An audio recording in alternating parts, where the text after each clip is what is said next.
दिल्ली विधानसभा चुनाव में भारतीय जनता पार्टी की ऐतिहासिक जीत के बाद नई सरकार का गठन हो गया है। सोमवार को मुख्यमंत्री रेखा गुप्ता ने शपथ ली। साथ ही 6 विधायकों को भी मंत्री पद की जिम्मेदारी सौंपी गई। इसमें बिहार के बक्सर जिले के मूल निवासी और विकासपुरी विधानसभा सीट से विजयी डॉक्टर पंकज सिंह भी शामिल हैं। डॉक्टर पंकज सिंह दिल्ली के विकासपुरी विधानसभा क्षेत्र से बीजेपी के उम्मीदवार के रूप में चुनाव लड़े थे और आम आदमी पार्टी के महेंद्र यादव को हराकर अपनी जीत सुनिश्चित की। वहीं उनके मंत्रिमंडल में शामिल होने से बिहार, खासकर बक्सर के लोगों में उत्साह देखा जा रहा है। डॉक्टर पंकज सिंह का पैतृक गांव बिहार के बक्सर जिले के ब्रह्मपुर प्रखंड के धरौली में स्थित है।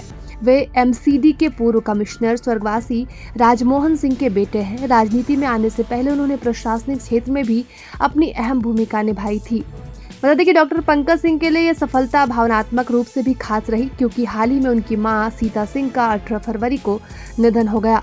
19 फरवरी को अंतिम संस्कार के बाद 20 फरवरी को उन्होंने मंत्री पद की शपथ ली और इस मौके पर उनके छोटे भाई नीरज सिंह ने कहा कि आज अगर मां जिंदा होती तो उन्हें बेहद गर्व महसूस होता।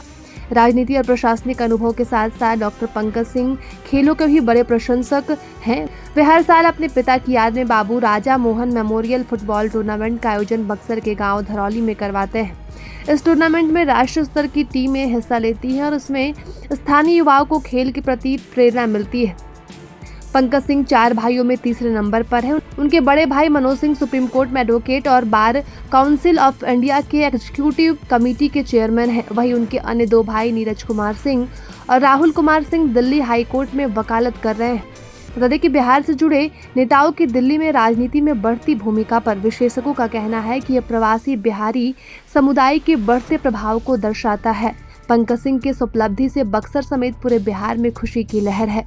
स्थानीय लोगों को उम्मीद है कि उनकी सफलता से बिहार और दिल्ली के बीच विकास को लेकर नया सेतु बनेगा।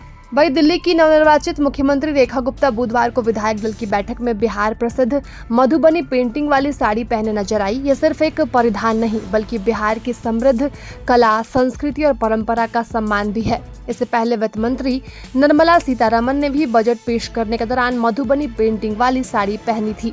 बता दें कि बुधवार को दिल्ली में बीजेपी विधायकों की बैठक में रेखा गुप्ता को विधायक दल का नेता चुना गया। इसके बाद उन्होंने उपराज्यपाल से मुलाकात कर सरकार बनाने का दावा पेश किया। इस दौरान उन्होंने रेड ब्लाउज के साथ पीले रंग की चौड़े बॉर्डर वाली साड़ी पहनी, जिसमें बॉर्डर और पल्लू पर खूबसूरत मधुबनी पेंटिंग उकेरी गई थी। और बिहार बीजेपी ने एक्स पर उनकी तस्वीर शेयर करते हुए लिखा कि दिल्ली में नेतृत्व परिधान में बिहार का गौरव। और नवनिर्वाचित मुख्यमंत्री रेखा गुप्ता ने मधुबनी पेंटिंग की साड़ी पहनकर उपराज्यपाल से मुलाकात की। ये केवल परिधान नहीं बल्कि बिहार और पूर्वांचल की संस्कृति, कला और सम्मान की पहचान है, जो देश में अपनी चमक बिखेर रही है। बता दें कि रेखा गुप्ता और निर्मला सीतारमण जैसी प्रभावशाली महिलाओं द्वारा मधुबनी पेंटिंग की साड़ी पहनने से बिहार की लोक कला को राष्ट्रीय पहचान मिल रही है।